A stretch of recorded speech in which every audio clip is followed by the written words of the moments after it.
I have shown you the basics of thermodynamics, and then we started to go over the individual parts of the circulatory system. First, we discussed arteries. Now we move on, and our next step is the microcirculatory system. The microcirculatory system consists of those arterioles, we call them terminal arterioles, that are the final part of the arterial system, and from which capillaries are initiated. Capillaries, as discussed, are, per definition, those blood vessels which have nothing but a single endothelial layer formed. And finally, these capillaries are brought together to little venules, and that's where the microcirculatory system ends. There are, especially in muscle, but in other places as well, little pathways that connect the arterioles, terminal arterioles or metaarterioles, to the venules called anastomosis, which I will not be discussing in any detail. The reason why I thought that one should spend a little more time on histology is to make something very clear. That is, although these two capillaries do not have smooth muscle cells in their wall, nevertheless, blood flow in our capillaries is regulated. And the way it is done are through these so-called precapillary sphincters, which are found at the start of each and every capillary. And these sphincters are round-shaped, smooth muscle rings, which, coming from their name, work as little gates. They are either open or closed. If closed, the capillary is essentially out of the circulation. If they are open, the capillary is in the circulation. The importance of these precapillary sphincters lies in the fact that under physiological conditions, approximately 20% of our capillaries are open and are part of the circulation. If, for some reason, whatever that might be, all of our capillaries would suddenly become part of the circulation, that is, all precapillary sphincters in our body would open, we would, so to say, bleed into our blood system, and the blood pressure would drop to the point that everyone would die, that the person would die. You probably by now get used to the fact that I like to say strange numbers. So here are a few strange numbers about capillaries. The velocity of the blood is approximately 0.1 to 1 centimeters per second in the capillaries, which makes it possible for proper exchange of things. The total length of our capillary network is approximately 100,000 kilometers, which means that if we put these one after the other, this would be longer than the circumference of the Earth. The cross-section is approximately 4,500 square centimeters. The number of these capillaries is some 10 billion, couple of 10 billion. And the total surface, therefore, available for exchange is a couple of hundred square meters, This is approximately the size of a football field. Which means that none of our cells in our body is further than 25 micrometers from the nearest capillary. To get an idea of how much 25 microns is, your hair is approximately 50 to 60 micrometers high. So this is 1/3 of a hair. Okay, so as I've said, the most important part that the capillary network here does is to exchange things between the blood and the interstitial fluid. So in the following, these properties, or the properties related to this exchange, we will discuss. Well, in order to do that, I would like to introduce the different ways of transport across a capillary. Well, one possibility is a simple diffusion through the endothelial cells. Of course, cells are not penetrable to charged particles, so this happens with lipid-soluble materials.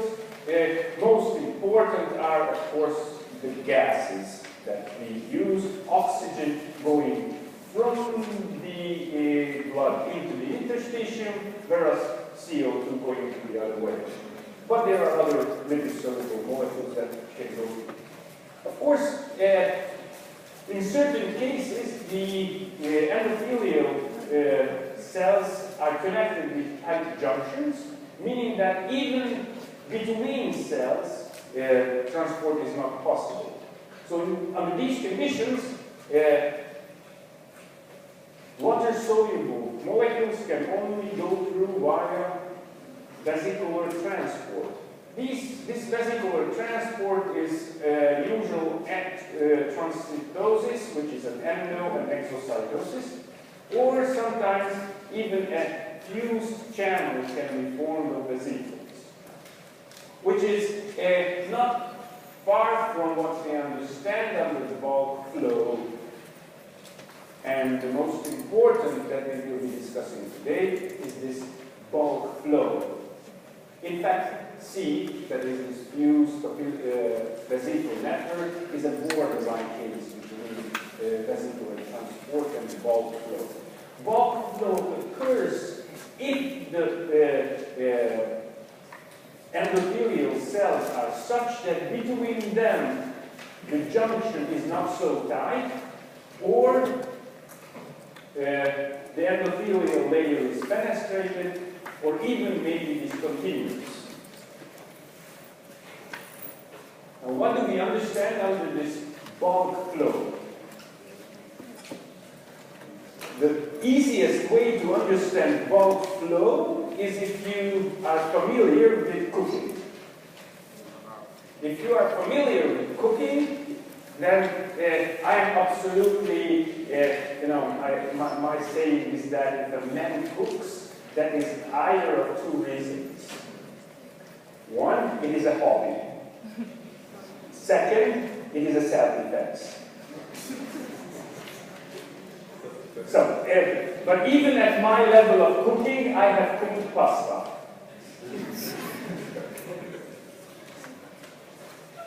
And when you cook pasta, then there is an essential last step. That is, dumping out the pasta through a device which holds the pasta back, but lets the water through. Now, when you see this process in before yourself, then you understand what bulk flow is. That is, due to some pressure gradient, in this case it's gravity, it moves a large amount of material suspended in the water or whatever solvent in the same direction. In this case, please understand the pasta is held back, but the salt that you put into the water that you cook goes through with the water. So bulk flow means that the large movement of solvent drags along the dissolved material. Of course, depending on the size of the holes through which you push this bulk flow through, some things will go through, some things will be held back. In case of the endothelial layer, which you can take as a filter in this case, it is these holes in the systemic circulation are usually have the size to keep proteins and things that are larger than proteins back, and let anything else, that is ions and small molecules, to go through the filter and be part of the bulk flow. Okay, so this faster rate, this provides a faster rate of movement than either diffusion or osmosis, and makes possible a large amount of material to go through the filter, in this case the endothelial layer. And this movement, either out from the capillary or into the capillary, as you will see, constitutes the most important regulation of the relative volumes of blood and interstitial fluid. So in the following, what you need to understand is how this bulk flow is regulated and why it happens. Well, the person who first described this idea is someone you already know. It's the same guy of whom the Frank Starling mechanism has been named. Starling was working in London in the turn of the past century, and he was the one to describe in one of his reports that he believed that the hydrostatic pressure of the blood and something he referred to as osmotic pressure of the proteins determine the flow, this bulk flow of fluid between the blood and the interstitial fluid. Well, to make this clear and more understandable, we'll make a simple case of, again, taking a capillary as a cylindrical tube, and we will be talking about hydrostatic pressures and osmotic pressures. So here's my fantastic drawing of the capillary. I hope everyone can recognize the capillary. And then note the fact that there is a hydrostatic pressure inside the capillary. We call this blood pressure. This blood pressure, of course, would want to push the fluid out from the capillary into the interstitial space. Now, of course, there has to be some pressure in the interstitial space as well. If that would only exist alone, then this hydrostatic pressure of the interstitial fluid would want to push the water from the interstitial space into the capillary. For simplicity, I will be using C as a subindice for capillary and I as a subindice for interstitial fluid, and P for hydrostatic pressure. Of course, whether fluid would be moving in or out from the capillary depends on the difference of these two pressure values. And surprise or not, the hydrostatic pressure, that is the blood pressure, is higher than the pressure in the interstitial fluid. That is, PA is greater than PI. Therefore, there is a net movement of, or this hydrostatic pressure would support a net movement of fluid, bulk flow. Please allow me not to use this bulk flow anymore, just simply movement of fluid, from the capillary out into the interstitial fluid. Next, we need to talk a little about this oncotic pressure. Well, of course, if you take material, anything, and you dissolve it in a solvent, then this solute will have an osmotic pressure. And the osmotic pressure will depend on the number of molecules or particles dissolved in the solvent. Since the filter is such that the plasma and the interstitial fluid does not really differ in concentration, or if you wish, number of dissolved ions, we usually do not talk about the complete osmotic pressure of the plasma or the interstitial fluid. We will just talk about the one that might be different between the two, that is the osmotic pressure provided by those particles which have a size that might or might not go through the filter. That is, colloid-sized particles, mostly proteins. So the osmotic pressure that is generated by particles of the colloid size, we will be referred to as a colloid osmotic pressure or short oncotic pressure. Okay? So the colloid osmotic pressure, these two words are usually pushed together to say oncotic pressure. So this oncotic pressure is determined by the number of molecules of colloid size dissolved in the plasma or in the interstitial fluid. But of course, it is not surprising that these colloid-sized particles are proteins mostly. And if you look which protein fraction is responsible mostly for this oncotic pressure, you would have to look how many individual molecules of that particular component is there. Well, albumins have a molecular weight of 69 kilodaltons, globulins 140, and fibrinogen 400 kilodaltons. However, there are half as many molecules per gram as albumin from globulins, and 1/6 as many molecules per gram as albumins. This simple calculation will tell you that it is albumins that are mostly responsible for generating the oncotic pressure.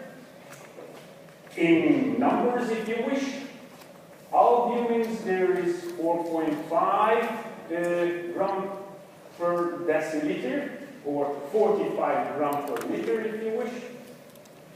You don't need to learn these numbers, please. Which is responsible for approximately 80% of the total colloid oncotic pressure. Globulins are there, 20%, although fibrinogen is very heavy, therefore there's very few of it, so very little contribution. Total, you have an approximately 70 grams per liter of proteins, you already know that, which contributes to approximately 28 to 30 millimeters mercury of oncotic pressure.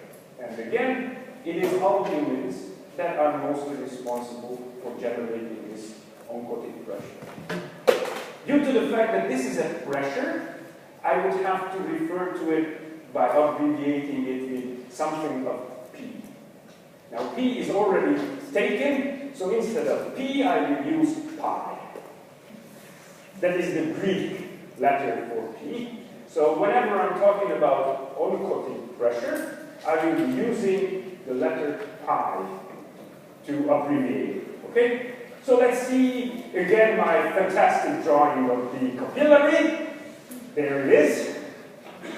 And let's think now of how do proteins take part in this generating of bulk flow. Well, the proteins that are inside the capillary, since they are particles and osmotic pressure, they would want to drag water in to the capillary, as any osmotic, the active material would. So the oncotic pressure of the capillary using the abbreviations that I introduced, pi sub C would want me to draw water into the capillary. Of course, there can be some proteins outside of in the interstitial fluid. We will call this pi sub psi. And this would, of course, want to drag fluid out from the capillary into the interstitial space. As I've said, the filter is such that it keeps most of the proteins inside the capillary. Therefore,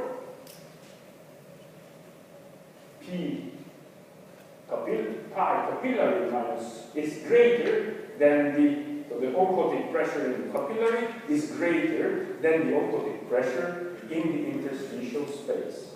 Therefore, the net effect of the oncotic pressure of this system is a movement, or would be a movement of solute into the, or bulk flow into the capillary. We call this reabsorption. That is, the blood vessels reabsorb the fluid from the interstitial space. Okay? Very good. With these simple statements said, we can just add the two.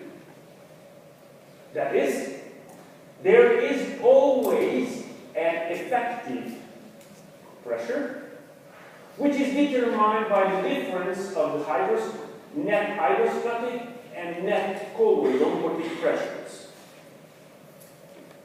Since this guy supports filtration and this supports reabsorption, of course, they go against one another. That is why the minus is there. Or if you wish and remove the parentheses, then you can see that there are two things that are favor of moving the solute and whatever can go through the filter from the capillary out to the interstitium, and this is the capillary hydrostatic and the interstitial oncotic pressure. Now, on the other hand, you can see from the minus signs that there are two things that would want to move the solute back into the capillary, and these two things are the hydrostatic pressure in the interstitium as well as the colloid-oncotic pressure of the capillary. These two guys. I think it is easy to see now that it is this effective pressure which will determine which way the water, that is the solute, will go, and therefore drag everything that can go along.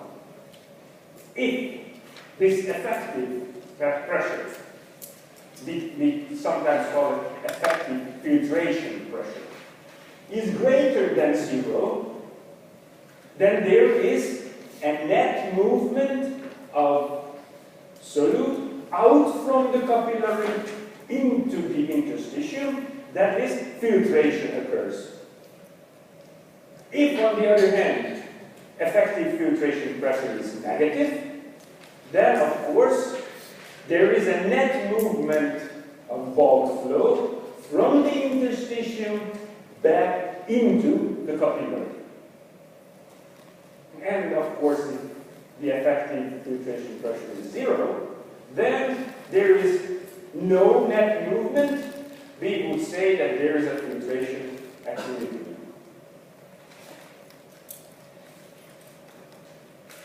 This is all nice, and this, if you wish, you could say that this is nice playing of letters. The question is, how does this actually occur at the level of a true capillary venous? So we go back to my fantastic drawing of the capillary, and now let me introduce that I would call this end the arterial end, and that end the venous end. Okay? So that is, blood would go from left to right as you look. You remember, blood always goes from higher pressure to lower pressure.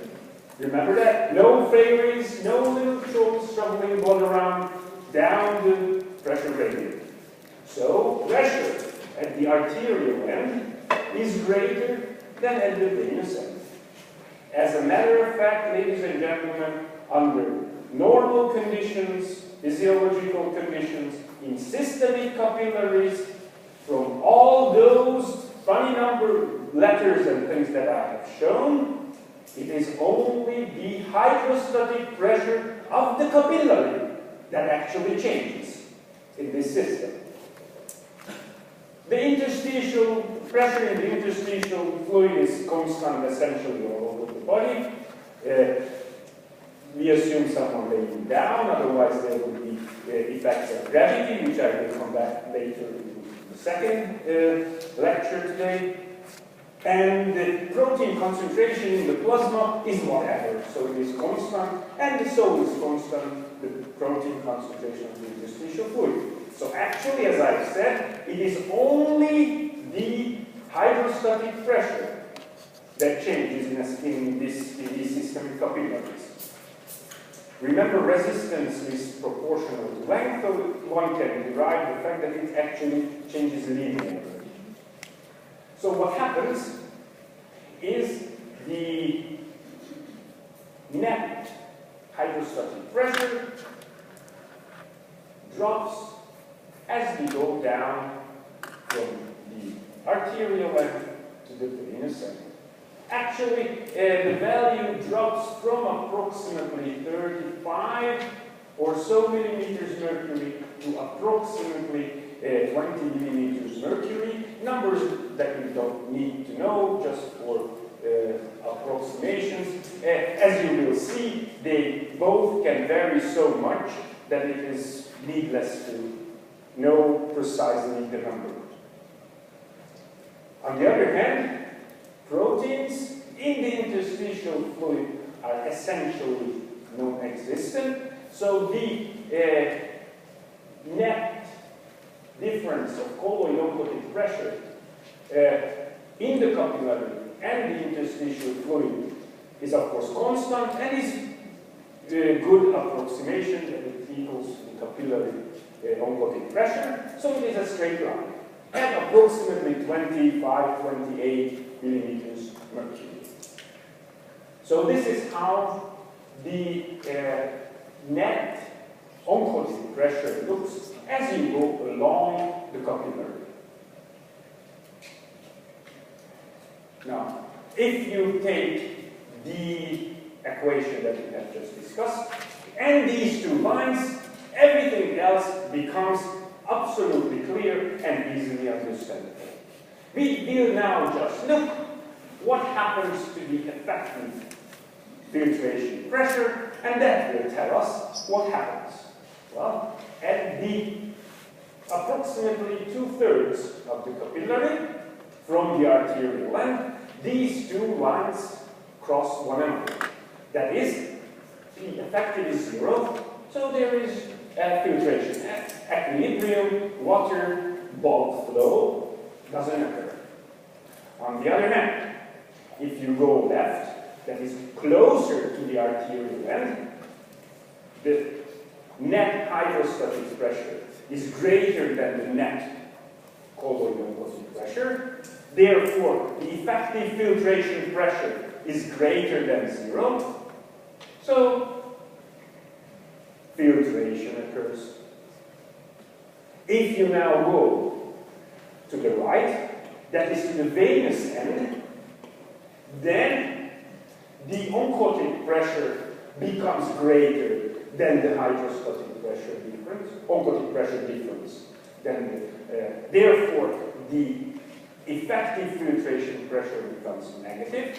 Therefore, net reabsorption occurs. As a matter of fact, one can estimate, if you wish, the amount filtered and the amount reabsorbed from the difference between the two lines, actually, would give a good approximation.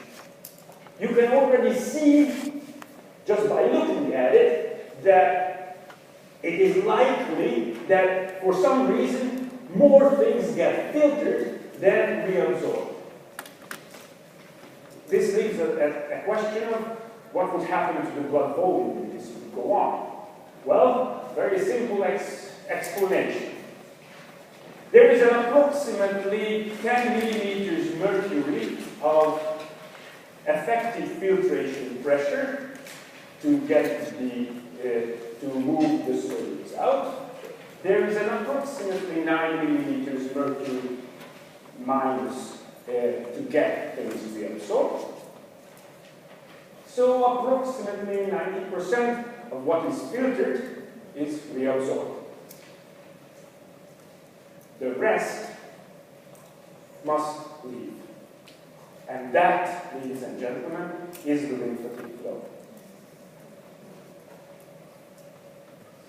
That is, approximately 3 liters of filtered substance generated from the plasma, which is not reabsorbed in our system in capillaries, remains in the interstitium and then is removed from the interstitium via the lymphatic vessels. Of course, there are no real start of these lymphatic vessels. They just collect things from the interstitial fluid. They then form little vessels. They go to lymph nodes and then collect into the large lymph vessels and then empty into the large veins. Okay? Very simple, very clear. We will be discussing what happens and what could go wrong in this little system of ours. Reason is that one of the simplest things that you will encounter as a malfunctioning of the mucous circulation is one of the most common things that someone will walk into your office. Well, this thing, ladies and gentlemen, is called edema. That is, when there is an increased amount of water in the interstitial space of the connective tissue. This free water content increase results in a so-called pitting edema, which means that if you push on the affected part and then you release the push, if you release the push, a mark remains. That is, you push out the water content, and not until it is refilled, this ditch will remain there. This is how you can actually tell that this is a problem of the circulation and a real pitting edema. So what is it?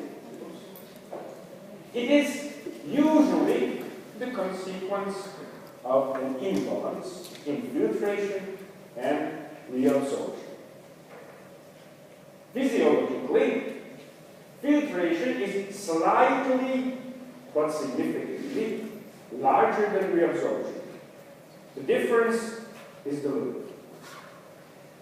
When edema is formed, filtration is either much, much larger than reabsorption, or something is wrong with the drainage. Either of the two will result in excessive amounts of water remaining in the interstitial fluid. So what could result in excessive filtration or problem in the lymphatic drainage?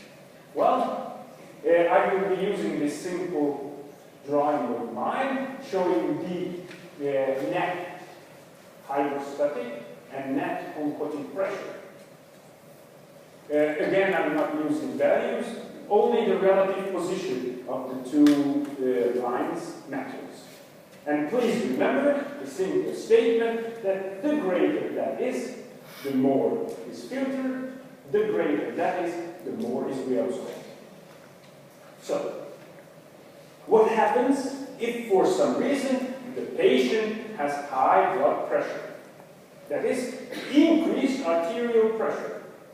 Well, if the arterial part of the pressure, arterial part of this system is increased, then of course the green line and the arterial length goes up. And this is what happens. This is made more steep. Of course, the blue remained at the same position. So, filtration, the system is pushed towards more filtration and less reabsorption. This is, ladies and gentlemen, the simple explanation why people with high blood pressure have swollen legs. Edema is formed in their legs. What could cause this? Well, of course, as you will see, a number of things that we will be discussing when we come to the regulation of blood circulation. There is such thing as sympathetic tone. There are substances that cause vasodilation, but extreme temperatures can also result in increased blood pressures. Beriberi is a disease, vitamin deficiency. This will be discussed in detail when nutrition will be discussed. It was recognized in Southeast China and that area, people eating rice and taking off parts of the rice and therefore lacking vitamin. Okay. Second, what happens if for some reason the venous pressure is high? Well, if the venous pressure is high, the blue curve remains the same, but the right end of the hydrostatic pressure curve is shifted up. So actually, you get this. So if for some reason the venous pressure is high, then again the system is pushed towards more filtration and less reabsorption. How can the venous pressure be high? Well, there are several different possibilities. If the veins are compressed for some reason, then a local edema is formed. If the ventricles don't work appropriately, then systemic or pulmonary edema is formed, depending on whether the right or the left ventricle doesn't work appropriately. Please recall, I hope it was mentioned when the heart was discussed, that the heart is not only a pressure, but it is also a suction pump. It sort of sucks the blood from the large veins and helps the blood to move. If the ventricle doesn't work well, it exerts little suction, therefore the venous pressure is increased. What the consequences of these venous pressure increases are, I will be discussing it shortly in the second lecture, when we will be discussing venous circulation. But let me say at this point that this simple maneuver that I am making now will increase venous pressure. Do you all see what I'm doing? No? What should I? Do you now all see what I am doing? What am I doing? I am standing. This complicated maneuver of standing straight due to the fact that water has a hydrostatic pressure increases the pressure in the veins of my lower limb. And this, ladies and gentlemen, will eventually lead to the formation of edema in the lower limbs. What the consequence of this edema formation in the lower limb is, and how you can sort of cope with that, venous circulation.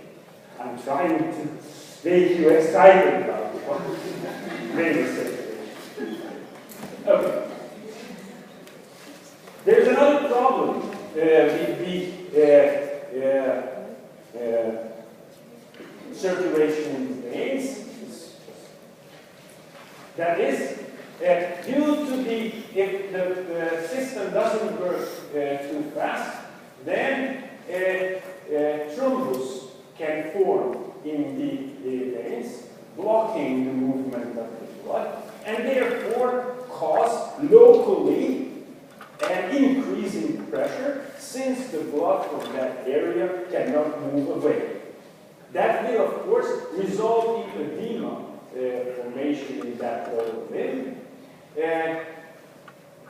causing such an increase in this case. There was a lower limb thrombosis, a deep vein lower limb thrombosis, causing intense swelling of the lower limb.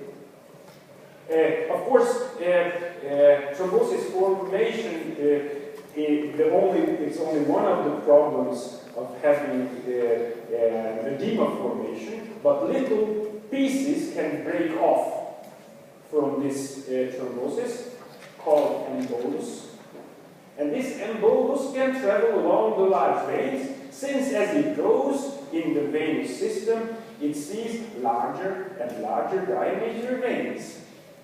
Therefore, no obstruction of it going along.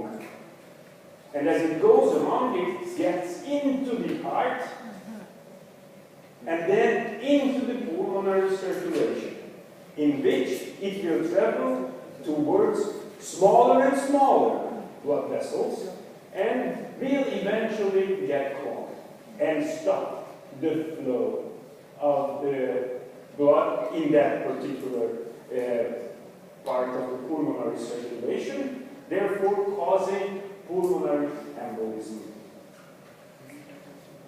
This is how lung tissue looks after pulmonary embolism.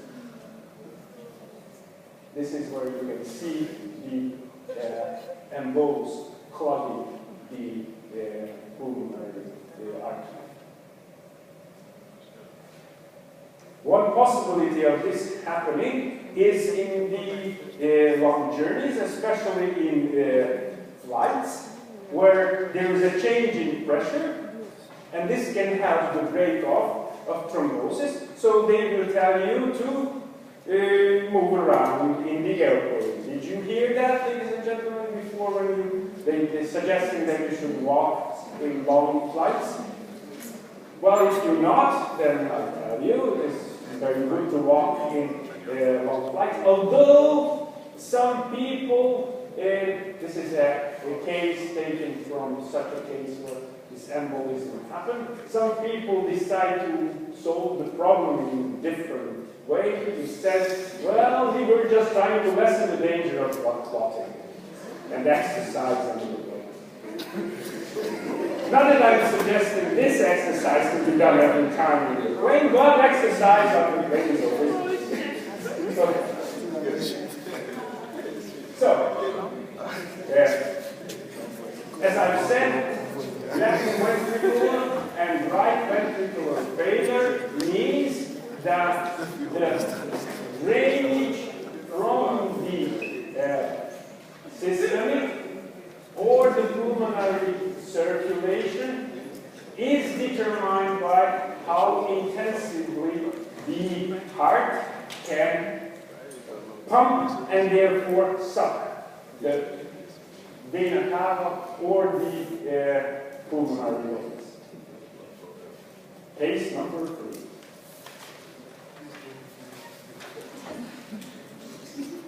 Reduced oncotic pressure of the plasma. Since, as we discussed, albumins constitute approximately 80% of the plasma, if for some reason the oncotic pressure difference between the plasma and the interstitium drops, then this blue line goes down. Difference is smaller if there is less proteins in the plasma. Therefore, this is the result.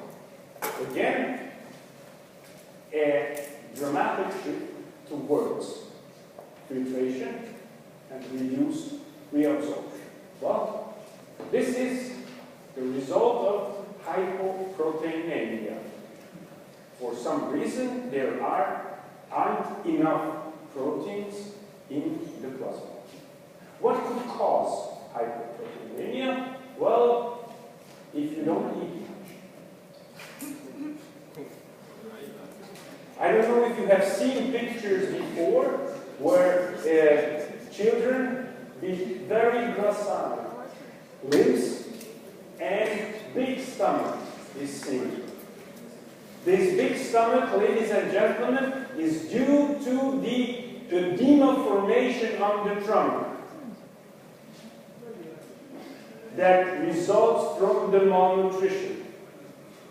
This is excessive water on the trunk. Everything is removed from the muscle as a tissue. There is no proteins or amino acids to build up the muscle as a tissue. Therefore, the limbs are very tiny and thin. But due to the edema, there is a large mass. Of course, if the liver fails to produce appropriate amounts of proteins, plasma proteins are coming from the liver, then again, low protein content or hypoproteinemia is formed, which can of course be due to some consumption of strange liquids, or it could be a consequence of infection.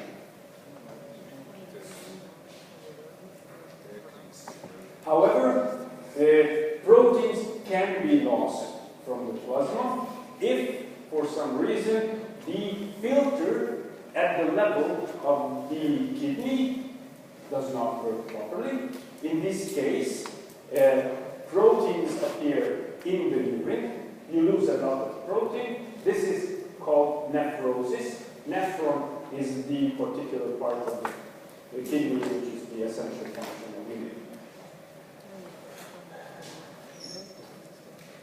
Such pictures can be seen in these conditions. Case number 4.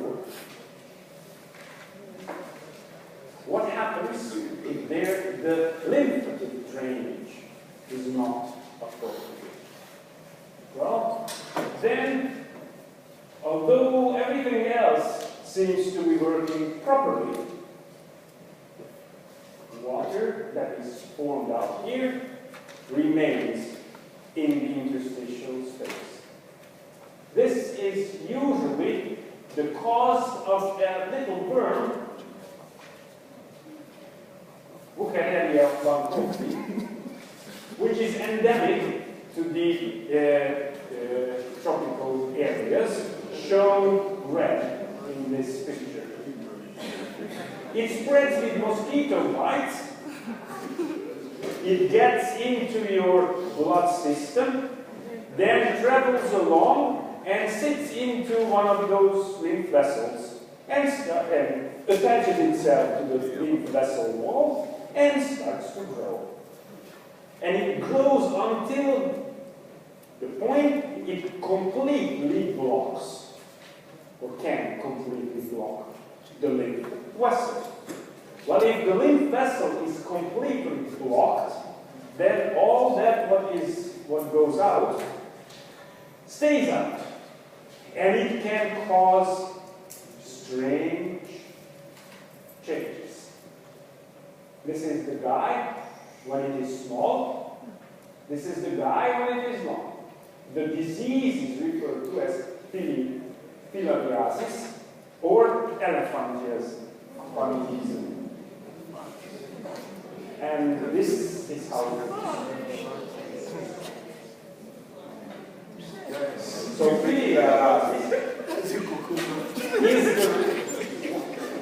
this is sad, ladies and gentlemen, and not funny. So the lymph vessel of the leg can completely block the drainage of the lymph vessel, and therefore such enormous amounts of lymph can stay in the leg, and this is where the name elephantiasis comes from. Well, the little worm can sit in very strange places. As you can see here, the volume of the scrotum is increased enormously. However, unfortunately, surgical interventions can cause problems as well. If the lymph vessel is caught, and so on, then again lymphatic drainage doesn't work, and this is what can happen if the removal of the breast due to breast cancer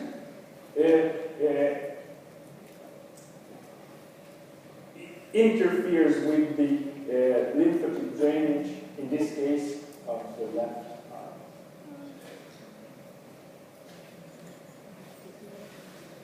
Case number 5.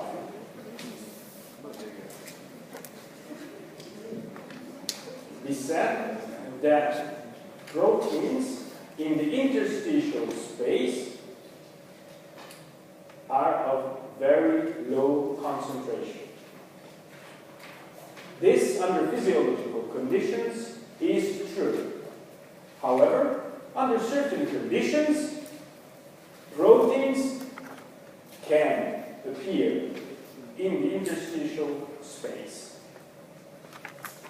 There are several possibilities from where these proteins can come from. One possibility, this will of course increase the filtration due to the increased flow of decreased net oncotic difference. One possibility can come if a small little animal stings you. This results in the activation of the so-called mast cells. If they encounter anything that they recognize in pathology, produce histamine, and histamine increases the permeability of blood vessels. If the permeability of blood vessels is increased, meaning that the hole of the filter becomes bigger, then proteins can go out from the plasma to the interstitial fluid, thus reducing the colloid-oncotic pressure difference between the plasma and the interstitial space. Please note that anything that activates mast cells can result in such edema formation.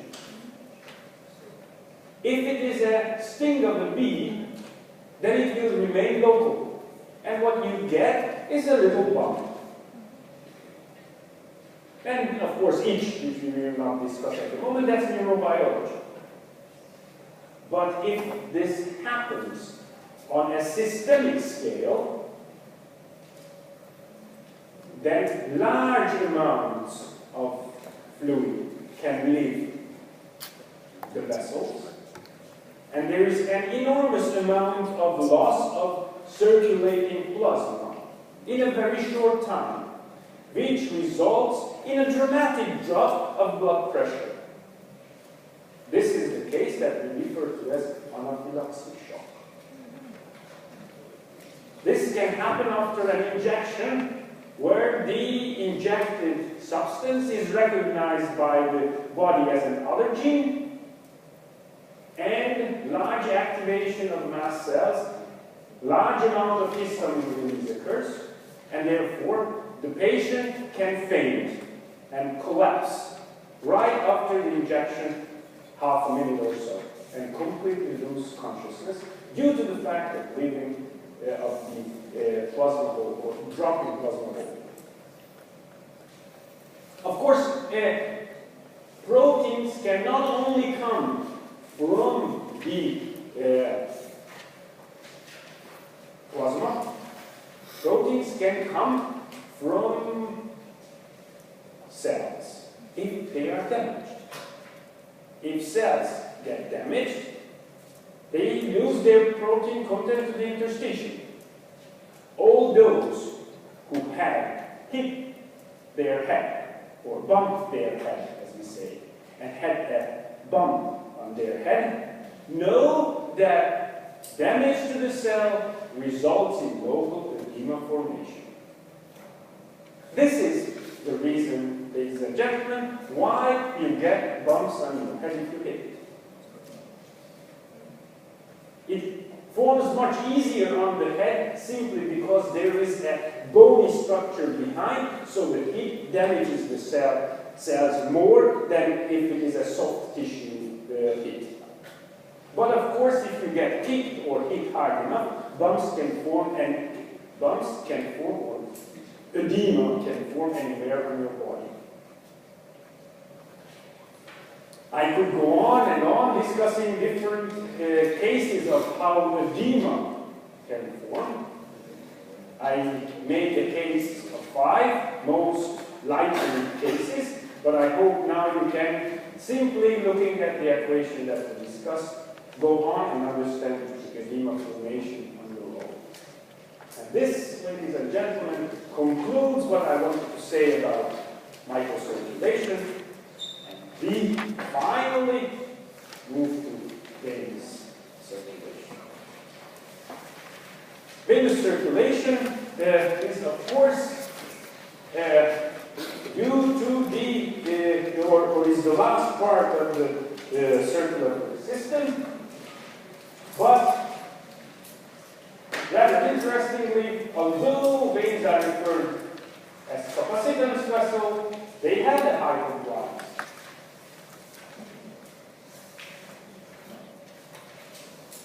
I think I have mentioned that when we were discussing the arteries already. Anyway, venous return. Under venous return, we understand the volume of blood that reaches the right heart, or right atrium and thus ventricle. And this venous return is, of course, influenced by the so-called venous tone. That is, how much are the veins compressed due to the contraction of those smooth muscle cells that circle the veins as blood vessels. As it will be discussed in detail when regulation comes, that is nervous control, you will see that there are nerves that go to these veins and can cause the smooth muscle cells to contract. Therefore, veins are constricted, blood is moved out from the veins, and venous return is increased. If venous return is increased, then end-diastolic movement is increased, then muscle in the heart is stretched, friends starting mechanism.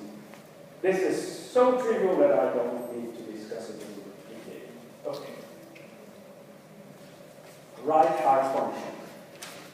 As already mentioned, If right ventricle fails, that is, it doesn't work as well as it should, then blood stays in the systemic circulation. Circulation stalls, systemic edema is formed, and this is a slow way of dying. On the other hand, if left ventricle fails, then blood stays in the pulmonary circulation. Pulmonary edema is formed. And this is much faster and much cooler.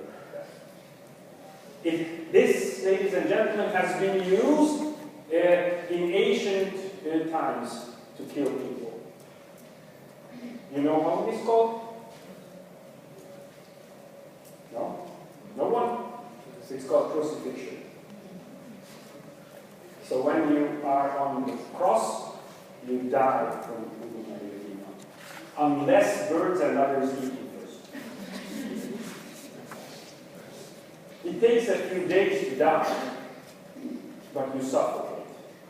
Edema is continuously forming in the pulmonary system, and lesser surface is available for gas exchange. So what else determines venous return? Respiratory cycle. What do I understand under respiratory cycle?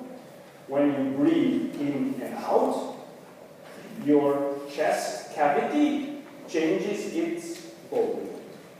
When you breathe in, the chest cavity increases, and inside the cavity, pressure drops. When you breathe out, chest cavity goes down, the volume, pressure increases. So during inspiration, the pressure in the intrathoracic space decreases, and in the intra-abdominal space, since the muscle goes down, the diaphragm, intra-abdominal space, it increases. Therefore, venous return increases. The blood is pushed in thoracic cavity. On the other hand, during expiration, everything happens the other way. Thoracic cavity drops, pressure increases, intra-abdominal pressure goes down, diaphragm goes back to its normal position. Therefore, venous return decreases.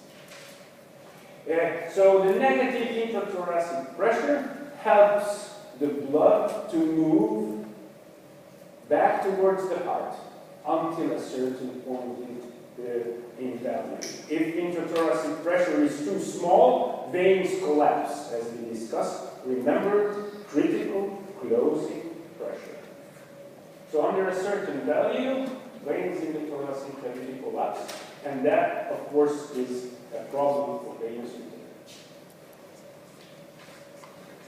We get back to our simple gravity.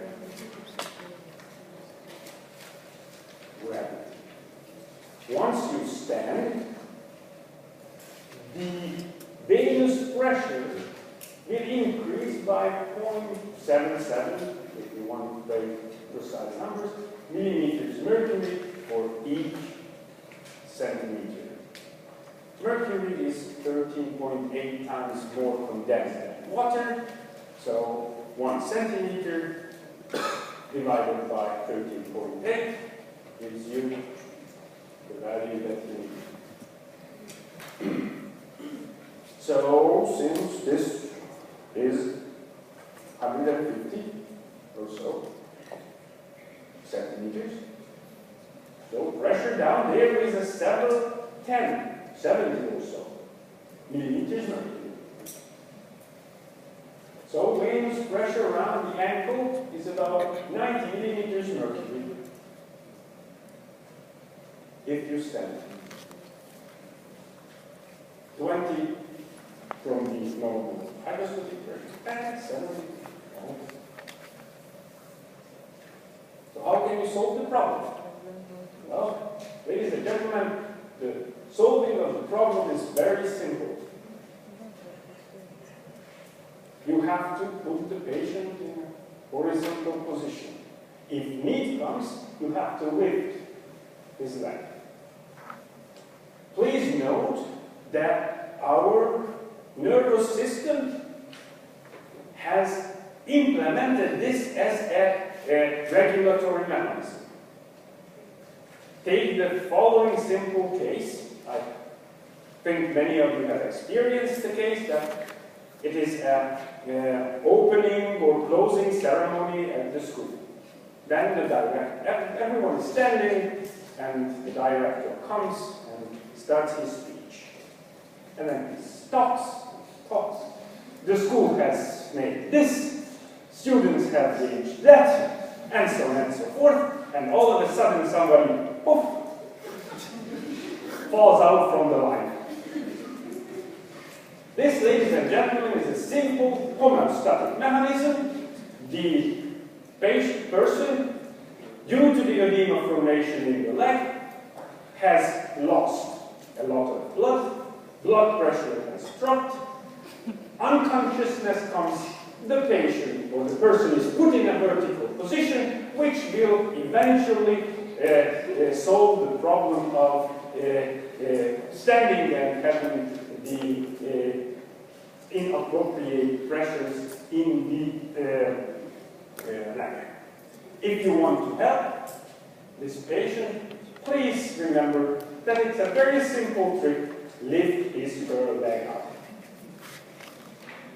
Now, of course, you would want to prevent such a thing from happening. What can you do? Before answering the question, I would like to mention that, of course, gravity doesn't stop at the level of the heart. So if you go higher, the pressure as compared to the heart becomes smaller and smaller. So venous pressure decreases above the atrium. So when you stand, there is a subatmospheric, approximately minus 10 millimeters mercury in the superior sagittal sinus of the skull. Which means that air would tend to move into the blood vessel instead of blood coming out, because the pressure outside is greater than in, which gives the possibility of air embolism under such conditions. And if there is too much air that goes in to the circulation, it can be fatal. Of course, it depends on the rate of infusion. So small vessels cannot pick up so much air, and not directly. Large vessels, on the other hand, can. In that case, the air embolism can be fatal. So, did anyone come up with the solution to our problem of what do we do to prevent this from being necessary? Well, ladies and gentlemen, I showed you what to do. I've been walking up and down the hall all the time and not standing in one position. And I have not been walking up and down because I need mileage or whatever coverage. And I have some meter to tell me that I haven't done my appropriate number of steps for today. I've been walking because I've been using what we call as the muscle pump.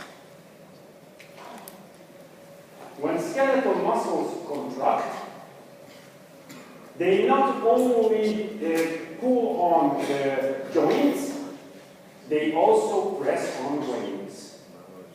And when they press on the veins, they press the blood towards the heart. How do they know that they should press the blood towards the heart? They know that because veins, unlike other blood vessels, have valves. And these valves prevent blood from going backwards and only allow blood to go towards the heart.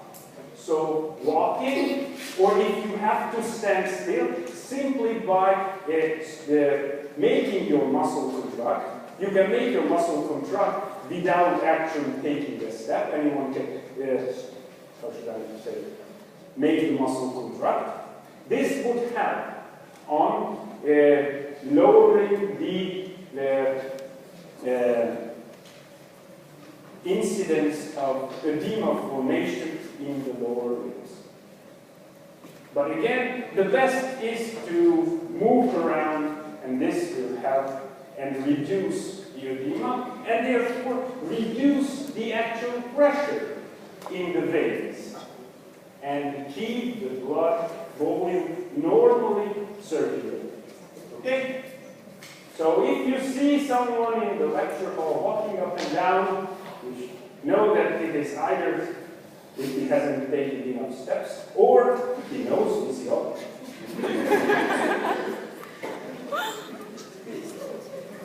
Just a small detail.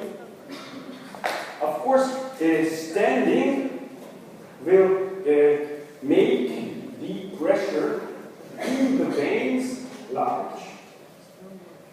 Veins are vessels that can be extended, dilated. The more you stand and and not walk, just stand, the higher the pressure, the more your veins will be dilated. Under these conditions, dilated or varicose veins or spider veins can be developed. So if the venous flow is stagnated, the wall of the vein is stretched, the diameter of the vein is increased, and valves cannot close completely. Of course, this will even increase the pressure, this will stretch the veins further, and this is a process that is a vicious cycle.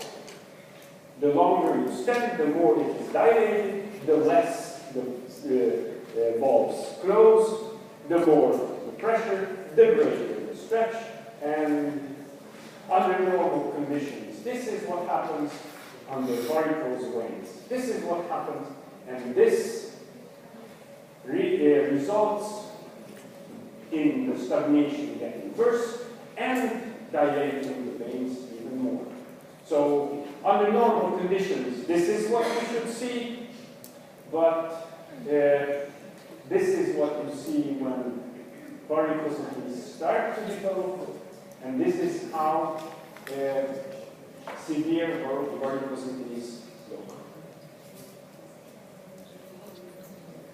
And this develops, ladies and gentlemen, simply as a result of a verb or whatever which makes the person to stand in one place still.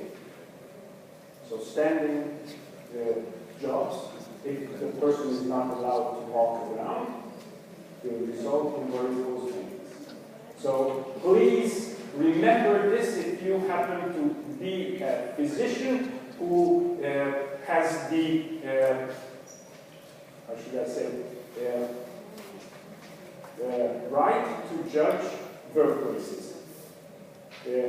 Usually, at least in Hungary and in the EU, a workplace is inspected by appropriate doctors, whether that workplace is healthy or not.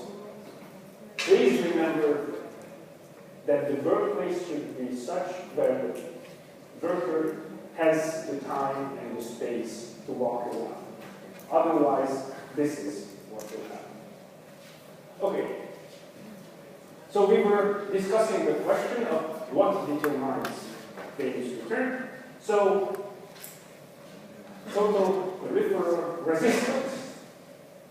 If total peripheral resistance is reduced, please remember that arterioles are the most important in setting the total peripheral resistance. If that for some reason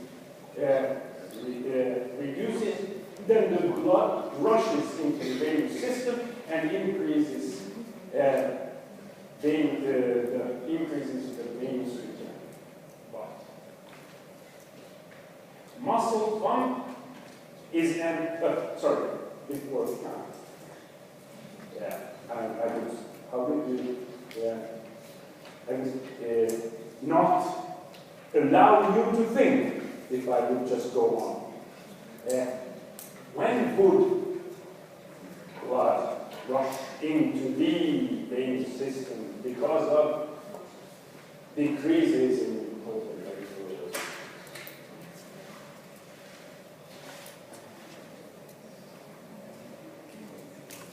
When would arteries get dilated under physiological conditions?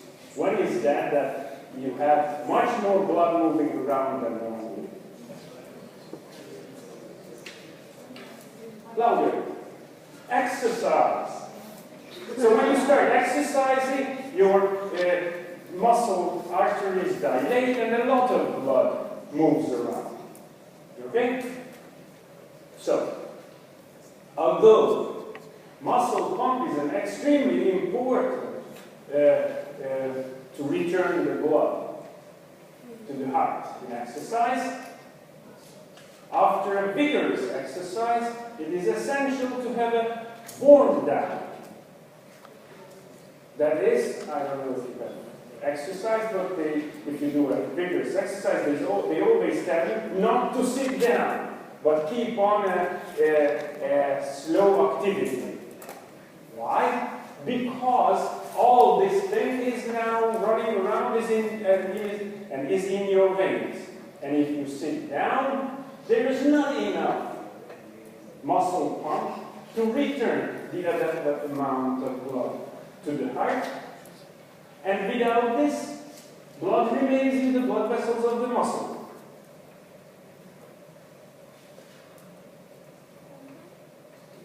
And heart attack has been a severe problem in people who started to jog.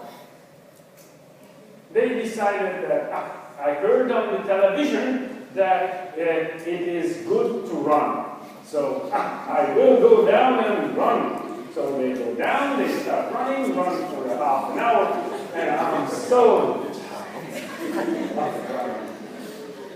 And unfortunately, ladies and gentlemen, after I don't know, television and all sorts of media pushing on you should do this, there was a sudden increase in heart attack numbers in New York City. It increased by more than 100% when this thing started. People not understanding the importance of not stopping after a vigorous exercise. The venous return also determines the so-called central venous pressure. The central venous pressure under physiological conditions ranges between -2 and +6 millimeters mercury, as I said, depending on the respiratory phase. Inspiration, expiration. This, on the other hand, gives a fairly good estimate about the effective circulating blood volume. The more one, the more the other. The central venous pressure is reduced in shock or in hemorrhage. This is a common case after accidents, or as we discussed, anaphylactic shock. Please remember that you can save the patient's life by applying this simple Trendelenburg technique under these conditions.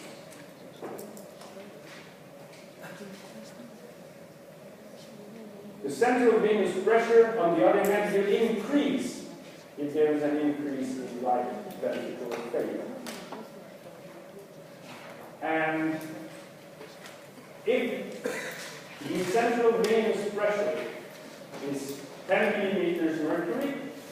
The veins in the lower neck are dilated. If it is 15 millimeters mercury, then they can be even distended, which shows up if you ask the patient to tilt his or her head.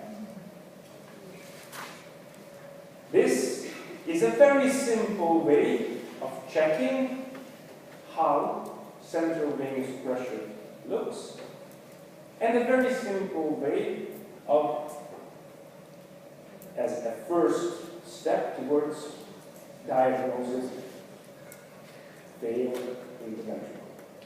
And this, ladies and gentlemen, concludes what I wanted to say today. Tomorrow, not tomorrow. Next time, we will be talking about regulation